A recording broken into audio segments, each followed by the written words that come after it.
दोस्तों, एलआईसी के death claim form को कैसे भरा जाता है, इसकी कई वीडियो चैनल पर पोस्ट हो चुकी है और मुझे लगता है कि आज यह आखिरी वीडियो मैं आपके सामने प्रस्तुत करने जा रहा हूं। और आज की इस वीडियो में हम एलआईसी के डेथ क्लेम फॉर्म 3788A1 के विषय में हम समझेंगे। एलआईसी के डेथ क्लेम का यह जो फॉर्म है, यह उस अभिकर्ता के द्वारा भरा जाता है जिसने उस पॉलिसी को किया है। तो यदि आप एलआईसी के अभिकर्ता हैं और आप इस फॉर्म को भरने जा रहे हैं, तो फिर मैं आपसे यही कहूंगा कि आप इस फॉर्म को कंप्लीट करने से पहले इस पूरी वीडियो को जरूर देख लें। यहाँ पर देखिए, मेरे कुछ सुझाव हैं। सबसे पहले आपको यह ध्यान देना चाहिए कि एलआईसी के डेथ क्लेम के जो दूसरे फॉर्म है, आप कोशिश कीजिए कि दूसरे सभी फॉर्म कंप्लीट हो जाए और उसमें जो भरा हुआ है उसकी जांच कर लेने के बाद तब आप इस फॉर्म को भरिए। और दूसरा चीज, यदि आप बहुत जल्दी में भी इस फॉर्म को कंप्लीट करना चाहते हैं, तो मेरी राय होगी कि हॉस्पिटल ट्रीटमेंट सर्टिफिकेट और मेडिकल अटेंडेंट सर्टिफिकेट, ये जो दोनों फॉर्म है, जब कंप्लीट हो जाते हैं तो आप इसकी जांच जरूर कर लें और हर तरह से जांच कर लेने के बाद तब इस फॉर्म को भरें।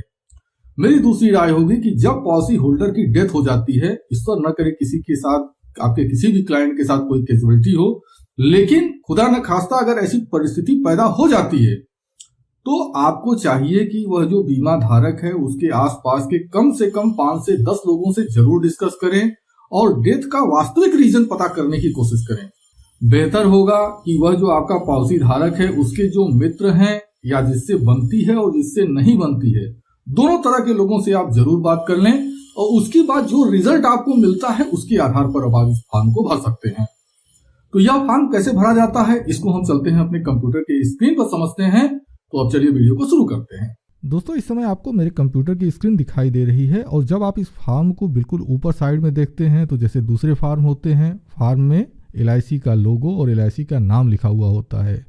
इसके बाद आपकी ब्रांच जिस भी डिवीजन से जुड़ी हुई होती है उस डिवीजन का नाम दिया हुआ होता है और फॉर्म के राइट साइड में ऊपर की ओर फॉर्म का नंबर लिखा होता है। और एलआईसी का यह जो फॉर्म है, इसका नंबर है 3788A1 और इस फॉर्म को confidential report by the agent कहते हैं।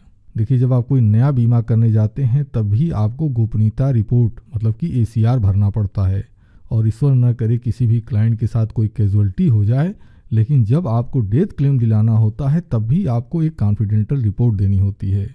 अब दोस्तों, यहाँ पर एक चीज़ मैं बताना चाहता हूँ। एक्चुअली जब मैं यह फॉर्म आप लोगों के लिए तैयार कर रहा था तो उस समय एलआईसी का फॉर्म मेरे पास अवेलेबल नहीं था, तो मैंने गूगल पर सर्च करके इसकी पीडीएफ फाइल को डाउनलोड किया है।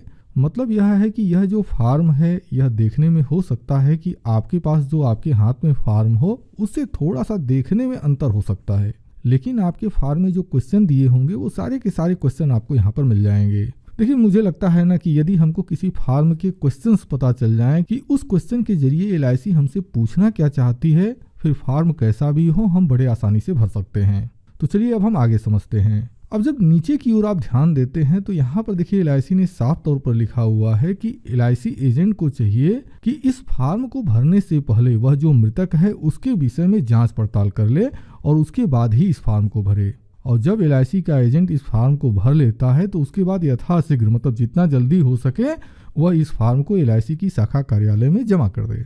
और यहाँ पर एलआईसी लिखती है कि इस फॉर्म को भरते समय किसी भी तरह का कट पेट, किसी भी तरह का व्हाइटनर, किसी भी तरह के डॉट का उपयोग नहीं करना चाहिए। आप जो भी चीज़ लिखना चाहते हैं उसको स्पष्ट अक्षरों में लिखें, स्पष्ट शब्दों में लिखें।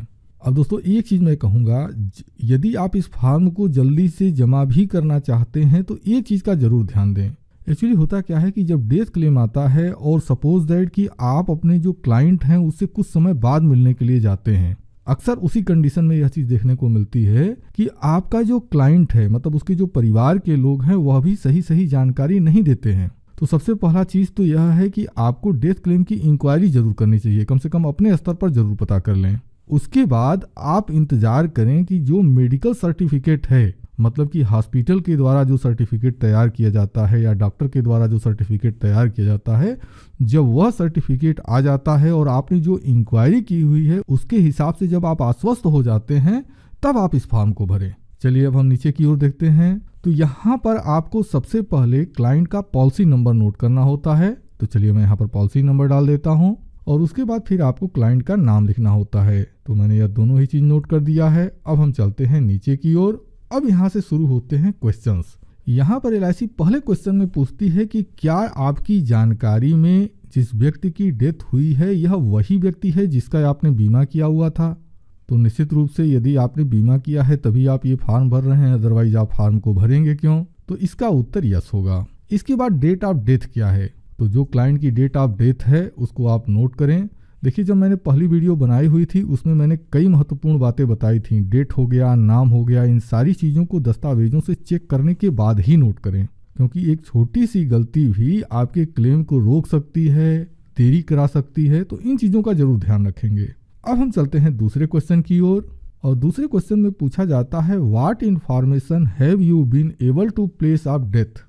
मतलब आपने जो मृतक है जब उसके आसपास में आपने जब जांच पड़ताल की है तो आपको किस तरह की जानकारी मिली है?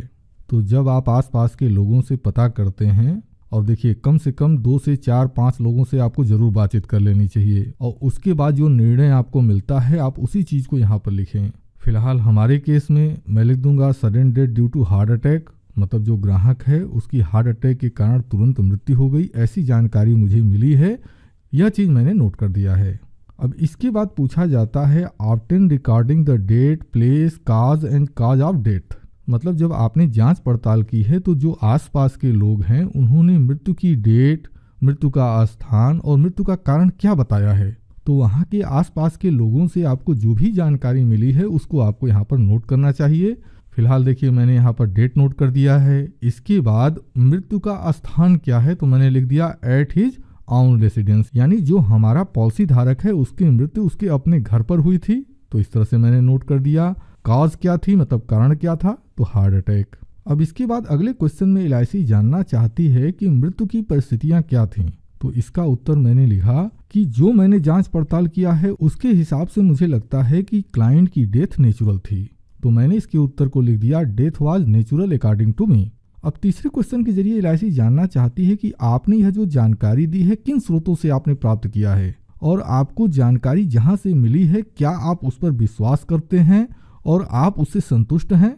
तो हमको सबसे पहले यह बताना है कि हमने किन स्रोतों से प्राप्त किया है, और उसके बाद हमको यह बताना है कि हम संतुष्ट हैं या नहीं हैं। तो इसके उत्तर में मैंने लिखा हुआ है कि मैंने यह जो जानकारी प्राप्त की, जो मृतक है उसके पास पड़ोसियों से मैंने पूछताछ किया है और मैं इन जानकारियों से संतुष्ट हूँ। अब हम चलते हैं अगले प्रश्न की ओर। अब अगले क्वेश्चन में एलआईसी पूछती है कि क्या आप व्यक्तिगत रूप से यह प्रमाणित कर सकते हैं कि मृतक वही व्यक्ति है जिसका आपने बीमा किया हुआ था। तो इसका उत्तर मैंने कुछ इस तरह से लिखा हुआ है कि यस, मृतक वही व्यक्ति है जिसकी उपरोक्त जो पॉलिसी है, जो ऊपर पॉलिसी नंबर दिया गया है, यह उसी की पॉलिसी है। अब इसके बाद पूछा जाता है have you any reason to think otherwise, मतलब क्या आपके पास कुछ इसके अलावा भी सोचने के लिए कोई कारण है। तो इसका उत्तर नहीं होगा। आप अपने केस को देख लीजिए, जैसा आपको लगता है उस हिसाब से आप उत्तर देंगे। अब हम चलते हैं पांचवें क्वेश्चन में। पांचवें क्वेश्चन में एलआईसी जानना चाहती है कि क्या आपको किसी तरह की धोखाधड़ी या फिर किसी तरह का कोई संदेह तो नहीं है, या फिर आपको ऐसा लगता है कि यह जो दावा किया जा रहा है यह एक गलत दावा है। तो इसका उत्तर जाहिर सी बात है कि इसका उत्तर नहीं होगा। मैं यहाँ पर नो लिख देता हूँ। अब इसके बाद हम छठवें क्वेश्चन पर चलते हैं। छठवें क्वेश्चन में एलआईसी कहती है कि यदि आप इस डेथ क्लेम के संबंध में यदि कुछ और भी अपनी ओर से अगर कहना चाहते हैं तो वह आप इस खाने में लिख दें।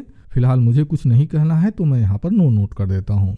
अब दोस्तों, जब आप इन 6 क्वेश्चन के उत्तर दे देते हैं तो यह जो फॉर्म है यह पूरी तरह कंप्लीट हो जाता है। अब आपको डेट और स्थान लिखना होता है। तो जैसा कि मैंने आपको पहले बताया हुआ है, आप जब सारे के सारे फॉर्म कंप्लीट हो जाते हैं तो आप उसी डेट को डालें या उससे 1 या 2 दिन पहले की डेट डालें। मेरी बात को फिर से ध्यान से सुनिएगा। या तो आप वही डेट डालें जो दूसरे फॉर्मों में पड़ा हुआ है, या उससे 1 या 2 दिन पहले की डेट डालें, यह आपके लिए अच्छा होगा।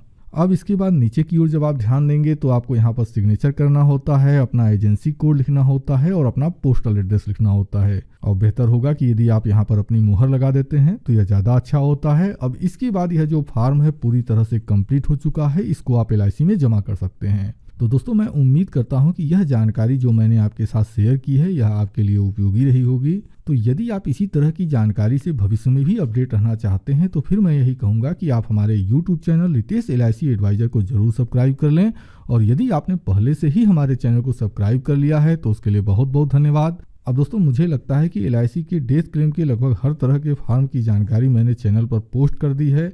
यदि आपको लगता है कि डेथ क्लेम के संदर्भ में कुछ ऐसा फॉर्म है जिसको और जानकारी आपको चाहिए तो आप वीडियो के कमेंट सेक्शन में बताइएगा, या फिर यदि आपके मन में डेथ क्लेम के संदर्भ में कोई कन्फ्यूज़न है तो वीडियो के कमेंट सेक्शन में पूछिएगा। यदि आपके प्रश्न ऐसे हुए कि उसका कमेंट में उत्तर दिया जाए तो मैं कमेंट में ही उत्तर दे दूंगा, अदरवाइज उसके ऊपर कोई एक अलग वीडियो बना देंगे।